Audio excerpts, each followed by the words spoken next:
되게 사람들이 착각하는 게 이게 오를 때는 자고 일어나면 5천만 원, 3억, 5억 아무렇지도 않게 생각을 해왔잖아요. 그럼 떨어지는 것도 마찬가지예요. 과거의 가격이 언제 그런 적이 있었어 이렇게 생각을 하지만 불과 5년 전의 얘기거든요. 불과 5년 전에 잠실이 10억도 안 했어요.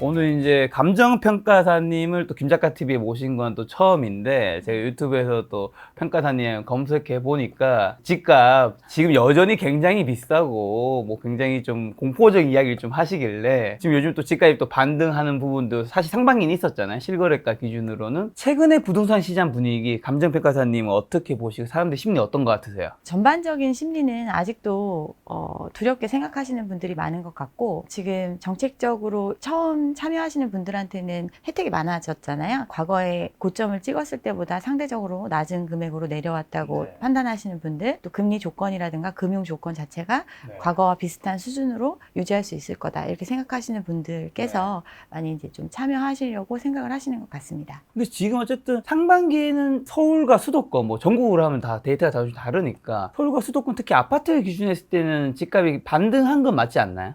근데 집값이라는 게 어떤 통계적으로 놓고 봤을 때 중간값을 가지고 생각하기 조금 어려운 물건이라고 저는 생각을 하거든요. 그러니까 개별적으로 어떤 거래가 이루어져서 그 거래가 다른 아파트나 다른 집값의 기준이 되고 그거에 상대적으로 비춰봤을 때 올랐다 이렇게 판단을 하는 건데, 그 가격을 정확하게 우리가 시장에서 정상적인 가격이다 또는 형성된 가격이다 이렇게 받아들여지려면 굉장히 거래가 많이 뒷받침이 돼줘야 돼요. 그런데 실질적으로 거래량이 굉장히 많은 시장은 아니었거든요. 그렇죠. 상반기에 또 거래가 올라갔던 이유를 또 그 원인을 생각을 해보면 굉장히 인위적인 결과였다고 볼 수 어떤 있거든요. 이유인가요? 작년 초부터 해서 이제 거래량이 뚝뚝 떨어지는 모습을 보이다가 하반기 돼서는 아예 거래가 없어지는 현상을 벌였거든요. 1000건 미만이지 않았나요? 뭐 6개월 정도가 1000건 미만의 거래를 보였는데 서울 기준에서 서울 이제 기준. 말씀드리는 건데, 그 서울의 거래량 중에서도 SH나 LH에서 공공 매입하는 부분 물량이 포함된 물량이 1000건이 안 됐던 거거든요. 그 얘기는 전체 단지 중에서 거래된 게 거의 없었다는 의미예요. 그 정도로 시장이 얼어붙었던 상황, 그리고 그 상황이 굉장히 장기간 지속됐었거든요. 올해 초만 해도 거래가 살아나지 않았고 부동산 경착륙에 대한 위기감이 굉장히 컸었거든요. 그랬는데 PF 문제와도 연관이 되어 있다 보니까 분양이 잘 돼야지 이런 어떤 자금 경색 상황에 맞닥뜨리는 게 좀 완화될 수 있거든요. 그러다 보니까 정책적으로 1.3 대책을 내놓으면서 이제 무주택자든 실수요자든 이런 분들한테 대출을 많이 해주겠다. 금리도 예전과 비슷한 수준의 금리로 또 돈을 빌릴 수 있게 상환 기간을 늘림으로써 부담감도 예전과 비슷하게 해줄 테니까 집을 사라고 한 정책을 한 거예요. 그렇죠. 어떻게 보면 대폭적인 정책이고, 과거에 부동산 과열기에 했던 이런 규제를 거의 다 풀어준 것과 같이 시장의 참여를 독려한 결과인데, 그 결과가 월 평균 3,000건을 이제 찍은 거죠. 계속 이제 올라와서 그 효과가 나타나면서 계속해서 거래가 활성화되고 가격이 반등하는 시장이 되려면 이 거래량이 계속 후속 거래가 이어지면서 또 그 거래를 하고 나서 물건을 팔았으면 다시 집을 사는 게 보통 일반적인 투자 행태란 말이에요. 후속 거래로 이어지지 않으니까 거래량이 계속해서 누중되는 현상이 안 나타나는 거예요. 한계점을 보이는 거죠. 이 얘기는 시장에 지금 참여하는 수요가 굉장히 한정적이라는 거고, 또 이게 어떤 시장의 반등을 가져올 만큼 흐름을 만들어낼 만큼의 수요라고 보기는 어렵다는 거죠. 영끌이 폭발했던 시기, 가격을 막 선도했던 그 시기에는 거래량이 한 달에 15,000건이 넘어갔었단 말이에요. 5분의 1밖에 안 되잖아요. 아직도 멀었고 그 여력이 거의 소진된 상태다. 이게 월별로 해서 계속 증가하는 형태를 보이긴 했잖아요. 2월부터 해서 5월, 6월 이 거래량을 보면 비슷비슷해요. 더 치고 올라가는 모습이 나타나지 않거든요. 이런 걸 봤을 때는 데드캣 바운스다. 저는 그렇게 생각을 합니다. 네. 짚고 넘어가면 어쨌든 서울, 경기 아파트를 기준으로 했을 때는 상반기에 이제 집값이 반등한 건 사실인가요? 그러니까 반등했다라는 게 과거에 아주 바닥을 찍고 저점을 찍었던 거에 비해서 올라간 거래가 생겼지만 그 뒤로 그 가격으로 계속 유지되면서 또 거래가 이어졌느냐를 보면 그렇진 않다는 거죠. 그렇게 봤을 때는 반등이라고 보기 어려운 거죠. 그리고 거래량이 조금 살아나긴 했지만 하반기로 갈수록 평가사님은 다시 저는 더 안 하락으로. 좋아질 거라고 생각을 합니다. 네. 일단 일시적인 현상이라고 생각을 하고 일시적이다. 지금 말씀하시는 거래가 되었다라고 이야기하는 지역들이 굉장히 몇 군데 안 돼요. 네네. 근데 그런 지역들도 보면 수도권의 거래량이 좀 많이 늘어났거든요. 사람들이 접근할 수 있는 가격대, 절대적인 소득 대비해서 감당할 수 있는 대출의 규모를 지고 살 수 있는 가격대 수준의 아파트들이 거래가 된 거예요. 네. 그 거래량이 늘어난 건데 이렇게 거래가 늘어났다고 하고 가격이 올랐다고 하니까 지금 매물이 막 쏟아지고 있잖아요. 그 얘기는 시장에 살려는 사람보다 팔려는 사람이 훨씬 더 많다는 뜻이거든요. 그러면 결국은 다시 또 가격이 조정될 수밖에 없는 거죠. 살 수 있는 사람은 굉장히 한정적이에요. 지금은. 지금 하반기에도 지금 거래량이 뭐 한 지금 이제 3천 건 정도로 늘어났지만 더 크게 증가할 거라고 보시진 않으신 것 같네요. 네네. 다시 뭐 또 크게 하락할 수도 있는 건가? 아니면 이 정도에서 뭐 좀 정체 현상을 겪을까요? 지금 집을 보유하고 있는 사람들이 버틸 수 있는 능력이 있는 사람들이 갖고 있다면 지지부진한 흐름을 보일 수 있는데 지금 갖고 있는 사람들 자체가 대출의 규모가 너무 큰 상태거든요. 대출의 규모가 크다는 거는 거시적인 경제 상황이 안 좋아졌을 때 버틸 수 있는 능력이 그만큼 떨어진다는 뜻이고 그 얘기는 경쟁적으로 낮은 가격으로 거래를 원할 수밖에 없는 거거든요. 그러다 보면 이제 가격이 좀 떨어질 수 있겠죠. 그리고 또 강제적인 형태의 거래가 많이 발생할 수 있고 지금 어떤 분들은 또 무주택자인 분들은 채 바닥을 놓친 것 같다면서 좀 조급해 하시는 분들 간혹 있던데 지금 무주택자분들이 살려고 하는 거는 절대 반대이신 입장이겠네, 당연히. 그러니까 저는 집을 사는 시기에 대해서는 그렇게 생각을 해요. 집을 내가 꼭 필요해서 사는 사람,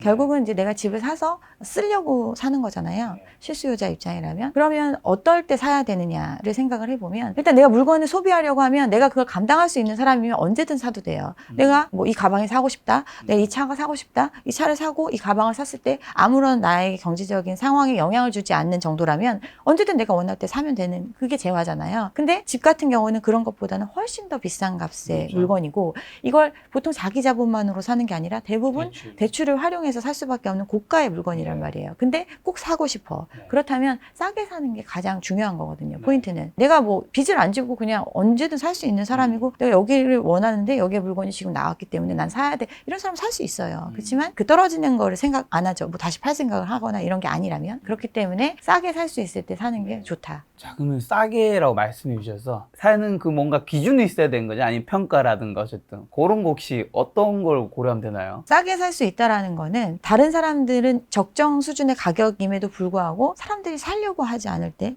더 가격이 내려가잖아요. 그만큼 어떤 불황의 시기가 왔을 때 사는 게 좋다고 생각을 합니다. 그리고 지금의 어떤 가격이 일반적으로 점진적으로 가격이 뭐 경제가 성장하는 그 속도에 맞춰서 적정 수준으로 가격의 상승을 이루어졌다면 그 가격에 대해서 조금 더 긍정적으로 볼 수 있는데 사실은 최단기에 걸쳐서 큰 폭의 상승을 거뒀던 시장이었거든요. 근데 이 상승의 이면에는 경기가 우리가 되게 저성장 또 저물가 고령화 이런 굉장히 안 좋은 상황에서 경기를 부양시키기 위해서 빚내서 집사라 정책을 했던 게 2014년부터 했잖아요. 그 효과가 2016년부터 벌어졌었고 어떤 붐을 타고 가격이 과도한 빚, 그때 가계부채가 또 많이 늘어나는 시기였고 그만큼 사람들이 무리해서 집을 사는 그런 시기를 거쳤는데 거기에 플러스 예상치 못했던 코로나 상황이 벌어지고 나니까 또 더 거기다 더 유동성을 풀어서 그러다 보니까 가격이 한 5년 사이에 2배, 3배 이렇게 올라간 금액이거든요. 그럼 이 금액이 과연 계속 유지될 수 있느냐. 지금 잠깐 6개월, 7개월 거래가 없다고 해서 가격이 수억씩 떨어지는 현상이 벌어졌잖아요. 그리고 나서 약간의 유동성을 풀어주니까 그 바닥에서 조금 더 올라가는 모습이 나타나고 있는 일시적인 상황인데 그럼 계속해서 그렇게 유동성을 풀어줄 수 있는 시장이냐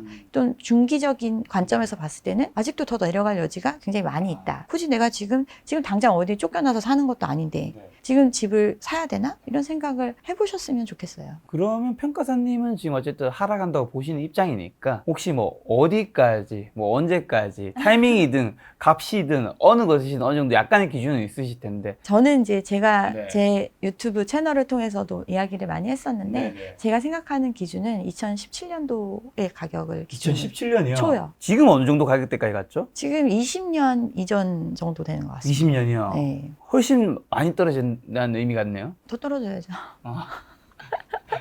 아니 제가 남의 자산이 떨어져서 막 그 사람들의 불행을 바라거나 이런 게 아니라 스스로 생각해 봤을 때 과연 지금 우리 집값이 내 주변 사람들이 이걸 감당하고 그 이상의 돈을 주고 살 수 있는 시장인가를 생각해 보면 그렇지 않거든요. 저는 2017년을 기준으로 제시를 하고 있습니다. 지금 2017년이면 예를 들면 서울 집값 기준으로 했을 때는 몇 퍼센트나 좀 더 빠져야 되는 거죠? 고점 대비 70% 정도 빠져야 되는 거죠, 사실은. 고점 대비 70%. 30억 하던 집이면은 네. 한 10억대 정도로 내려와야 되는 거죠. 10억대요? 네. 이게 되게 말이 안 되는 것 같이 느껴지잖아요. 근데 너무 많이 이렇게 떨어진 같은 느낌이 예, 들어요. 그게 되게 사람들이 착각하는 게 이게 오를 때는 자고 일어나면 5천만 원, 1억, 3억, 5억 이렇게 올리는 게 아무렇지도 않게 오르는 생각을 건 줄 알았어요. 아무렇지도 않게 생각을 해왔잖아요. 네. 그럼 떨어지는 것도 마찬가지예요. 5천만 원, 1억, 음. 5억 언제든 떨어질 수 있는 거예요. 네. 특히나 이 수요가 탄탄하게 받쳐줄 수 있는 시장으로 통해서 이 가격이 형성되어 온 시장이라면 이 떨어지는 게 그렇게까지 떨어지지 않겠죠. 네. 그렇지만 최고점을 찍었던 가격 자체는 어떤 우리 경제 수준에 비추어 봤을 때 훨씬 더 높은 부채를 끼고 만들어진 가격이잖아요. 그런 면에서 조정의 폭이 클 수밖에 없고 제가 이제 17년을 얘기하지만 형사정책연구원에서 부동산 시장 질서 교란 확립을 위한 뭐 연구 보고서 이런 내용이 있어요. 거기서는 15년도 가격이라도 지키려면이라고 나와요. 그러니까 그 정도로 과거의 가격이 언제 그런 적이 있었어 이렇게 생각을 하지만 불과 5년 전의 얘기거든요. 네. 불과 5년 전에 잠실이 10억도 안 했어요. 아니 근데 부동산 유튜브 채널 하시니까 네. 다른 유튜브도 뭐 간혹 볼 일이 있으실 거잖아요. 저 남의 걸 안 봐요. 그러면 안 되는데 어제 다른 네네. 부동산 전문가분들, 뭐 교수님, 담당 전문가분들 다 계신데 하락 얘기하신 분도 많이 있지만 2017년까지 얘기하신 분은 또 많지는 않은 것 같아요. 네. 보통의 전문가보다 좀 더 하락을 크게 생각하시는 것 같은데 혹시 그 이유는 있나요? 부동산의 특성만 놓고 생각을 해보면 주거용 부동산이 있고 네. 상업용, 업무용, 뭐 공업용 이런 부동산들이 여러 종류가 있잖아요. 농업용도 있고. 근데 상업용, 업무용, 농업용, 뭐 공업용 이런 것들은 이 부동산이 주는 부가가치에 기대서 가격이 형성될 수 있는 그렇죠. 그런 거잖아요. 당연하죠. 말 그대로 내가 갖고 있어도 이걸 팔지 않아도 이게 계속해서 어떤 이익을 줄 수 있는 물건이에요, 부동산이. 부가가치를 주는. 근데 주거라는 거는 굉장히 주관적인 효용이 반영되는 상품이거든요. 그리고 이 주거라는 게 필수적인 부분이잖아요. 그렇죠. 살아가는 사람들이 그냥 우리 일반적인 가게가 가장 주 수요층이고 외국이나 뭐 다른 데서 막 사줄 수 있는 물건이 아니에요. 여기 거주하면서 계속 생활하는 기반이 되는 물건이잖아요. 그럼 그 사람들이 지불할 수 있는 능력, 그 범위 안에서 사실은 가격이 어느 정도 결정이 될 수 있는 한계가 있는 거거든요. 그런데 지금 말하는 가격은 수익률로 환산하면 2, 3%도 안 돼요. 건물 같네요. 그러니까 보통 강남 어떤 건물. 그렇죠. 강남 건물 같은 지금 네. 상황이거든요. 집은 굉장히 공급이 많이 되고 있잖아요. 강남의 수익형 부동산이 지금 뭐 2, 3% 얘기를 하셔서 이것도 얘기가 좀 세긴 하는데 과거에는 이 수익형 부동산에 대한 투자 기준이 2, 3%가 아니었어요.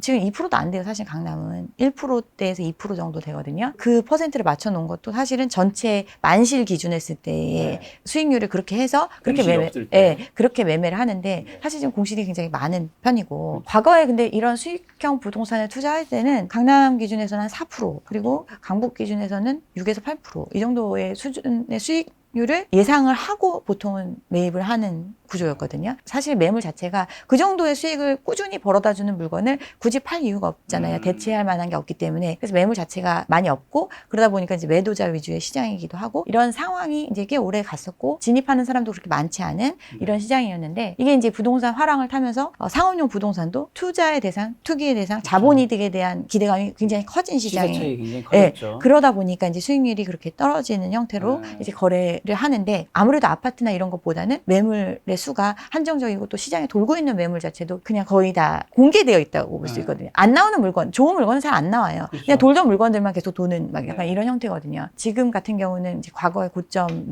매도 호가 뭐 이런 것보다는 좀 많이 내려온 상황이고 사실은 그걸 받쳐줄 수 없기 때문에 그걸 갖고 있는 사람들이 자본이득을 기대하려고 해도 유지를 할 수 있어야 자본이득을 기대할 거 아니에요. 근데 유지를 하는 게 아니라 유지하는 게 이자를 내는 거 플러스 자기 자본을 쏟아 넣어야 되는 구조로 지금 바뀌었어요. 월세보다 대출 이자가 더 많을 테니까. 그래서 자기가 이제 일부를 갚아야 되는 상황이거든요. 근데 이제 그게 얼마나 될지 이게 계속 회전이 빠르고 계속 된다고 하면 또 그걸 감당하면서 가는 사람들이 있었을 거고 그렇게 유지됐던 시장인데 지금 이제 금리도 올라가고 대출의 기준이 까다로워지다 보니까 임대료 수준이 일정 부분이 안 되면 원금을 일부 상환하는 조건이 붙는다든가 이렇게 금융 조건 자체가 조금 더 예전보다 안 좋아졌기 때문에 매매가 활발히 이루어지지 못하고 있고 그러다 보니까 호가가 내려오고 있고 뭐 이런 시장이거든요. 있거든요. 다시 이제 주거용 부동산 얘기로 네. 넘어와서 사는 사람들 자체도 버틸 수 있는 능력이 굉장히 갖춰져 있는 사람들이 많이 사요. 근데 집은 지금 그런 시장이 아니에요. 단계별로 쭉 있잖아요. 단계별로 쭉 있는데 고가의 아파트 같은 경우는 기존부터 소유했던 사람들 또 그걸 대체 삼아서 뭔가 다른 걸 하려고 하는 사람들보다는 그냥 갖고 유지하는 사람들이 많은 편이잖아요. 그리고 일정 소득이 되는 사람들이 많이 살고 있고. 근데 이제 자본이득을 준다고 하니까 순차적으로 자기가 갖고 있는 가용할 수 있는 돈 기준 한에서 다 들어온 거예요. 어떤 사람은 뭐 3천만 원 있는 사람은 2, 3억 빌려가지고 수도권에 굉장히 먼 지역에 외곽의 아파트를 매집하는 또는 지방까지 내려가서 투자하는 이렇게 지금 시장에 들어와 있는 상황이거든요.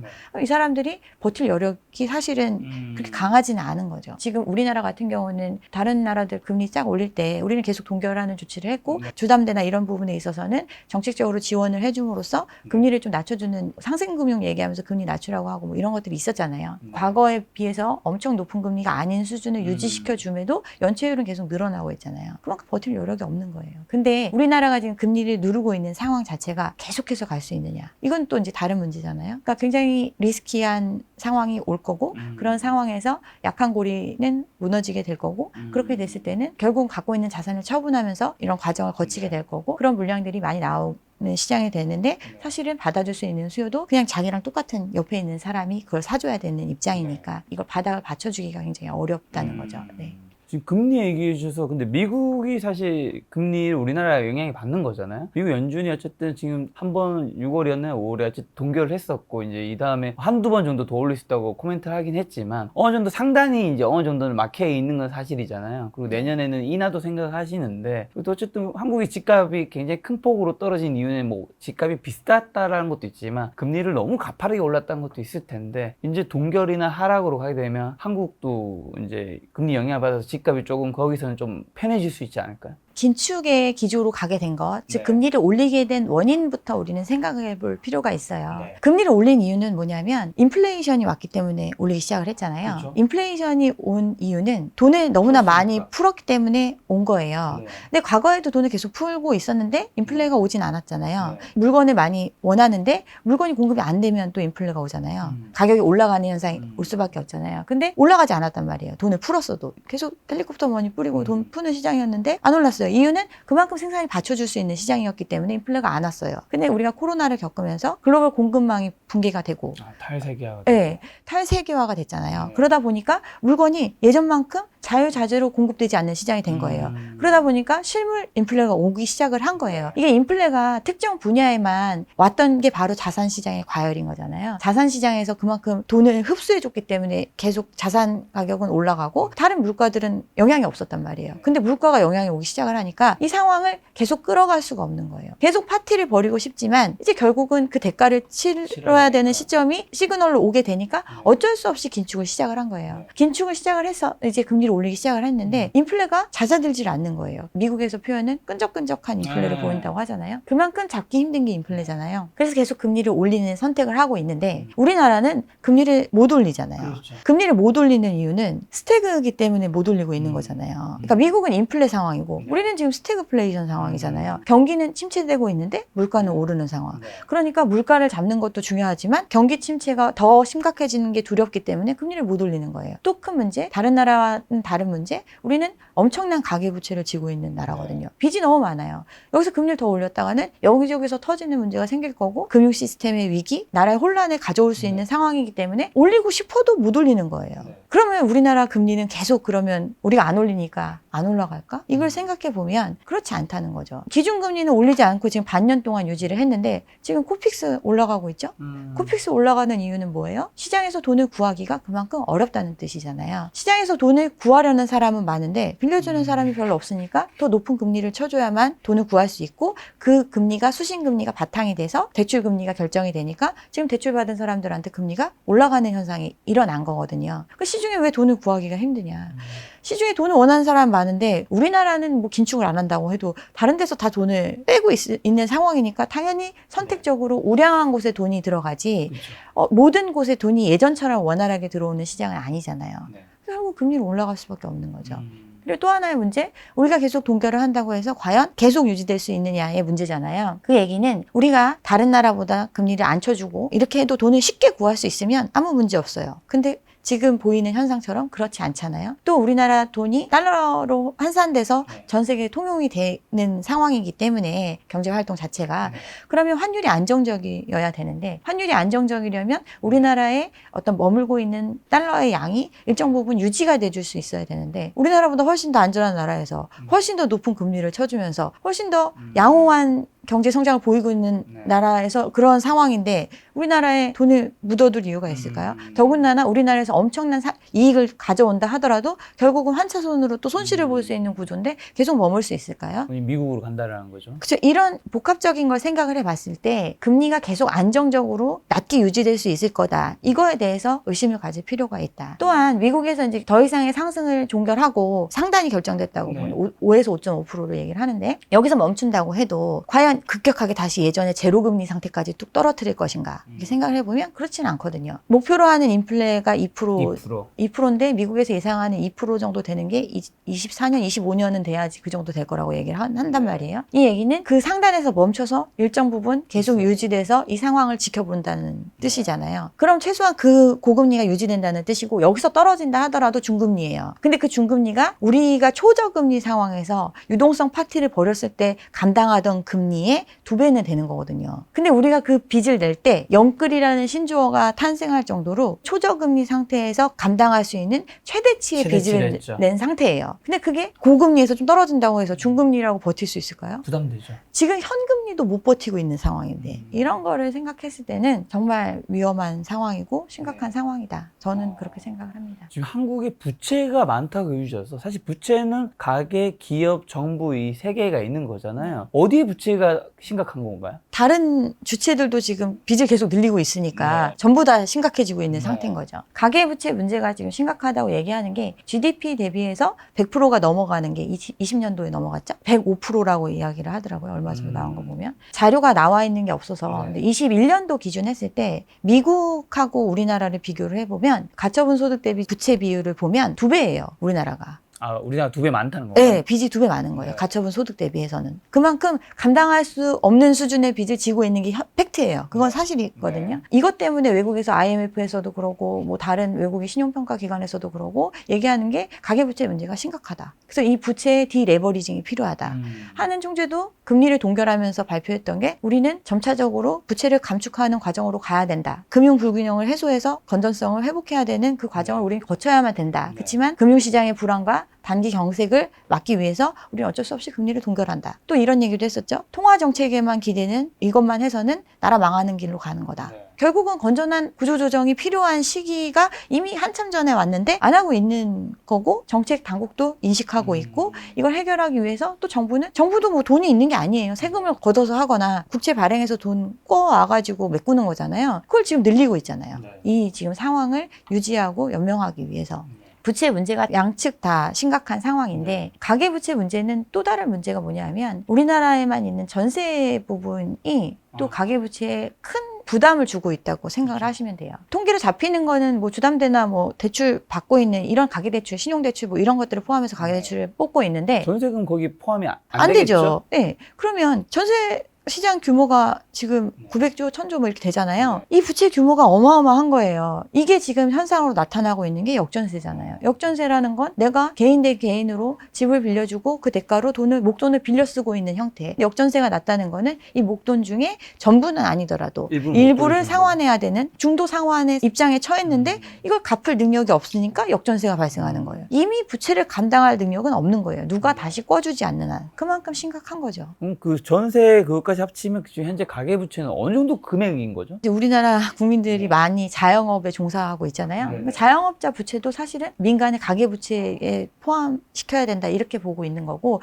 그것까지 포함을 하면 뭐 3,700, 800조? 이 정도 규모라고 볼 수 있는 거죠. 이 부담이 이제 터질 수 있는 건가요? 이미 터질 수 있는 건데 지금 안에는 자영업자 대출은 유예해주고 유예해주고 뭐 가계 대출은 주담대에서 지금 연체가 심해지고 뭐 역전세 문제가 생긴 사람들한테는 정책 자금을 지원해가지고 대환 대출을 시켜주고 뭐 이런 것들을 하고 있잖아요. 이미 그들은 그런 조치를 하지 않았으면 터졌겠죠. 정부가 그걸 알고 있기 때문에 정책적으로 계속 지금 그걸 커버를 하고 있는 거죠. 근데 뭐 정부가 사실은 돈을 쌓아놓고 지금 하는 게 아니잖아요. 기업들도 상황이 안 좋으니까 기업도 우리는 거의 수출로 먹고 사는 나라인데 수출 상황이 시장이 좋지 않잖아요. 그렇죠. 중간재를 수입해가지고 우리는 만들어서 파는 중간재적인 시장이기 때문에 원료가 지금 비싸지고 있어. 원가가 비싸지고 있는데 환율은 올라가고 있어. 비용은 비싸졌는데 물건 파는 거는 사실 올릴 수가 없는 구조. 소비해주는 나라가 경제 상황이 또 그렇게 좋지 않아. 이런 게 복합적이니까 수출 부진 현상이 계속 일어났었고 무역수지 적자가 계속 오랫동안 지속되고 있고 뭐 이런 상황이니까 법인세 깎아주고 세금 걷어들일 수가 없는 거예요. 정부는 돈을 어쨌든 세금 받아가지고 해야 되는데 안 되잖아. 그러니까 국채 더 발행하겠다. 뭐 이런 얘기들 나오는 건데 이런 것들이 과연 지금 다 감당할 수 있느냐. 크고 작게 이미 보이지 않는 것들이 터지고 있겠죠. 이미 뭐 회생 파산 늘어나고 있고 뭐 경매 물건 많이 증가하고 있고 그런 현상들이 나타나고 있는데 아주 과도하게 나타나서 완전히 뭐 신용도가 어느 날 갑자기 쭉 하락하는 뭐 이런 상황까지 오지 않게 하려고 지금 계속 정책적으로 지금 하고 있는 거죠. 말씀하신 그 역전세는 하반기부터 조금씩 커질까요, 이제? 제가 이제 예전에 예상을 했던 부분이기도 한데 예상을 하셨군요. 전 전세값만 올라서 집값 오른다고 얘기할 때 역전세 올 거니까 걱정하지 말라고 이런 얘기를 했었는데 전세 부분의 문제는 사실은 예견됐다고 볼 수 있어요. 집값이 올라가는 시기에 거래가 많이 늘어났을 때 참여했던 분들이 갭투자가 또 많이 참여를 했거든요. 많이 했죠. 그 갭투자가 참여했을 때 또 그 시기에 뭐가 있었냐면 임대차 3법 이슈가 있었어요. 그러다 보니까 어떤 시중에 전세를 끼고 매매하는 형태일 때 신규 전세는 오히려 매도자가 신규 전세로 들어가는 경우도 많았죠. 나머지 갭만을 지불할 수 있는 능력이 있는 사람한테 어쨌든 가용 한도 내에서 전세금을 내가 대신 살아줄 테니까 매도하는 형태 이런 거래도 많이 있었거든요. 어쨌든 간에 이렇게 이제 과거에 전세가를 최대치를 받을 수 있었던 그 시장에 그 갭만을 갖고 있는 사람이 많이 들어온 시장이거든요. 그럼 이 갭을 어떻게 마련했느냐? 영끌에서 마련했거든요. 그렇죠. 근데 임대차 3법 때문에 막혀있던 물량이 풀리고 그동안 공급 물량도 굉장히 많았거든요. 서울 같은 경우는 10년 평균 대비해서 최근 5년 평균 서울의 공급량이 10,000세대, 15,000세대인가 더 높게 계속해서 꾸준한 물량이 공급이 되어 왔고 그 공급이 2, 3년의 시간이 지나서 이제 실제 입주 물량으로 도래하는 시기들이 계속 순차적으로 오고 있어요, 지금. 그럼 이들이 과연 그 대금을 다 치를 수 있는 사람이었냐를 생각해보면 분양가가 싸기 때문에 시세보다 싸기 때문에 분양받으면 로또고 그걸 사놓으면 돈을 많이 벌 수 있다. 이렇게 들어온 사람들이 많잖아요. 그럼 그거 어떻게 대금을 치르느냐? 나중에 입주할 때 전세 주면 된다. 이렇게 했던 물량들이 엄청 많아요. 전세 공급 물량 자체가 늘어나고 있는 시장이다. 또 실제로 매입을 한 사람들이 많잖아요. 자기 집을 산 사람들, 실수요자도 그중에 많이 있겠죠. 자가로 가는 수요는 전세 수요에서 대체되는 수요잖아요. 그만큼 수요가 줄어드는 시장이거든요. 그런 시장에 공급은 늘어나고 있고 그 가격 자체가 떨어질 수밖에 없는 거죠. 그래서 이제 역전세가 올 수밖에 없고 역전세가 왔고 그 물량이 2년 전 하반기가 피크였거든요. 그 갭이, 예, 갭이 가장 컸던 시기가 그때였거든요. 그 물량이 이제 도래하는 시점이 하반기다. 그리고 또 하반기에 입주 물량이 많잖아요. 그 공급과 맞물린다. 역전세 상황이 그렇게 쉽게 해소될 수 있느냐의 문제가 있는 거죠. 그래서 이제 정부가 어떻게 보면 역전세라는 거에 대해서 DSR을 완화해서 대출을 해준다고 지금 그 정책을 발표하고 나니까 전세가 막 떨어지던 게 조금은 이제 보합세 뭐 이렇게 유지되는 형태로 지금 가고 있잖아요. 정부가 발표한 건 좀 효과가 있을까요? 정부가 발표한 거는 사람들을 버티게 하는 효과가 있겠죠. 문제는 한 텀을 넘기거나 뭐 이 상황을 넘기는 사람들이 생기니까 전부 다 그렇게 되면 더 많이 떨어질 거를 이제 연착륙할 수 있게 전세도 연착륙하게 하는 그런 효과가 있을 수 있겠죠. 그렇지만 결과적으로는 돈을 지불할 수 있는 능력이 없는 사람한테 돈을 더 빌려준 거예요. 그리고 개인한테 빌리던 돈을 그냥 은행이 빌려줘라고 해서 대출의 주체만 바뀐 형태거든요. 약간 시간만 좀 더 유예됐을 뿐이다라는 의미죠. 그렇죠. 그 사람들이 그러면 2년 후에 전세 기간이 끝난 후에 그 돈을 갚을 수 있을까요? 또 누군가한테 세를 줘서 땡겨서 갚아줄 수 있을 뿐이지 그때 되면은 또 전세가가 오를 거다라는 기대감을 갖고 그러면 내가 올려줄 수 있어 갚을 수 있어야지 사실은 그러기 힘든 시장인데 그걸 기대하고 있는 거죠. 전세 부분의 문제는 좀 더 이제 심각해질 수밖에 없다. 또 최근에 미분양 주택의 증가폭은 그래도 제가 그 증가폭이 좀 둔화된 걸로 아는데 뭐 6만이었나요? 7만까지 찍다가 10만 간다는 얘기가 굉장히 많았지만 그렇게 가고 있지는 않은 추세인 것 같더라고요. 근데 이제 미분양 물량의 많은 부분이 이제 지방 물건이 차지를 하고 있고 서울 같은 경우는 굉장히 경쟁률이 높게 마감되는 단지들이 생기고 지금 이런 현상이 벌어지고 있는데 이것도 똑같은 거예요. 시장에 그런 기대 이익을 갖고 있는 사람들이 움직일 수 있는 돈의 양은 한정되어 있어.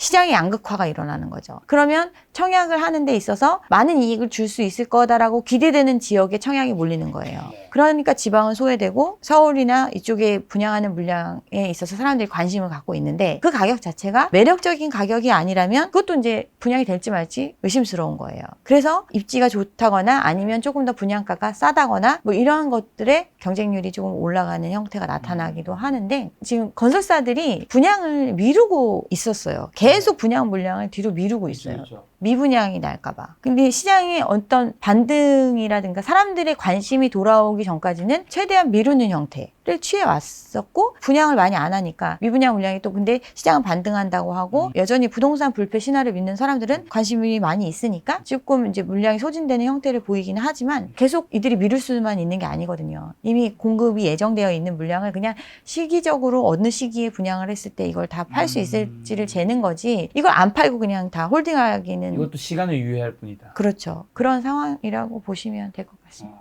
그러면 이런 상황에서 집을 사신 분들은 어떤 분들인 거죠? 어쨌든 지금 상반기 거래량이 늘어나는 건 집을 산 분들이 있는 거잖아요. 어떤 분이 집을 산 거죠? 생애 최초 주택 마련하시는 분들, 특례보금자리론 이런 것들을 활용하신 분들이 주로 많이 샀다라고 이야기를 하잖아요. 좀 젊은 분들이 많으시겠죠? 그분들은 주변에 그 영끌을 했던 사람들이 다 주변에 있어요. 그잖아요. 그런 사람들이 사고 나니까 나 5천만 원 올랐어, 1억 올랐어 이렇게 얘기했던 최고점을 찍었던 시기에 주변에 들어간 사람들도 있을 거 아니에요. 그 친구 따라서. 근데 거기서 많이 떨어졌어요. 많이 떨어졌죠. 그럼 걔보다는 내가 훨씬 더 유리한 입장이잖아요. 그렇죠. 그리고 사람들이 주변에서 그래도 살려면 내 집은 하나 있어야 돼. 그렇죠. 이런 얘기들 많이 하고 근데 조건은 과거의 그런 애들보다는 훨씬 더 좋은 조건으로 대출을 받을 수 있는 상황이라고 판단이 되는 거예요. 또 이 정도면 내가 조금 힘들더라도 충분히 감당할 수 있어라고 생각하는데 가격은 내려와 있으니까 지금이 바닥이라는데 들어오는 사람 생길 수 있죠. 하지만 이제 평가사님은 조금 빠른 판단이었다. 좀 성급한 판단이었다 보시는 것 같네요. 그렇죠. 이게 부담감이 비슷한 수준이라고 여기고 있지만 실질적으로 지금 대출의 기간이 10년이 늘어났고 사실 이제 지금 또 50년으로 늘리는 얘기가 나왔잖아요. 지금 30대 예를 들어서 집을 사서 30년이면은 60 은퇴할 때쯤이면 내 집이 온전히 내 집이 되는 형태가 되는 정도인데 이게 이제 70까지 연장이 된 상태였는데 이제는 이제 80까지 갚아야 되는 거죠. 약간 무섭기도 하는데요. 그렇죠. 그래서 저는 이게 이 정도 과열기를 거치기 전까지는 사실은 이 정도는 아니었거든요. 제 주변에도 뭐 연봉 뭐 한 2, 3억 하시는 2, 3억. 그런 분들도 한 3억 정도 범위 내에서 대출 받는 거를 부담스럽긴 하지만 가능하다. 이렇게 판단해서 대출을 많이 쓰고 이랬었거든요. 근데 요즘 최근에 참여하신 분들은 연봉 뭐 1억도 안 되시는 분들도 뭐 3, 4억 빚내는 거는 아무렇지도 않게 생각을 해요. 근데 이게 뭐냐면 나중에 내가 이걸 다 안 갚아도 누군가는 더 비싸게 사줄 수 있는 사람이 있을 거고 그렇게 팔면 이걸 난 다 청산할 수 있다 이런 믿음으로 이렇게 빚을 낸 거거든요. 내가 돈을 더 벌려면 레버리지 이용해야 되니까. 그렇죠. 레버리지를 이용해야 되니까.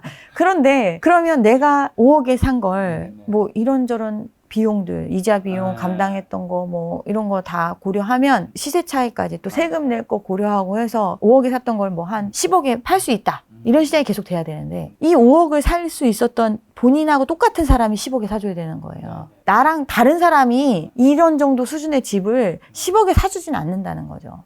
이해 가시나요? 내가 언젠가는 이 빚을 다 청산하고 누군가가 들어와서 막 사줄 거다라고 생각을 하는데 그렇지 않은 시장일 수 있는 충분한 그런 개연성이 있는 그렇게 시장이에요. 사줄 수 있는 사람이 좀 이제 한정적이다. 그쵸. 그 사람들이 돈을 축적을 해서 사든가 아니면 잘 사는 사람이 이걸 와서 사줘야 되는데 잘 사는 사람들이 그 집을 그 가격에 사주진 않거든요. 그러면 나랑 비슷한 사람들이 소득이 대폭 늘어나서 이걸 사주던가 아니면 나보다 더 어린 사람들이 돈을 모아서 내가 이제 이 정도 됐을 때 그 가격에 사줄 수 있는 정도가 돼야 되는데 지금 우리보다 더 아랫세대들은 더 힘든 세상을 살게 될 거거든요. 그렇게 얘기하더라고요. 부모보다 뭐 가난한 세대가 되고 부모보다 가난한 세대가 됐어요, 이미. 인구 자체도 굉장히 줄어들고 있는 시장이에요. 이런 걸 생각하면 무리할 필요가 있나? 저는 고민이 좀 됩니다. 네.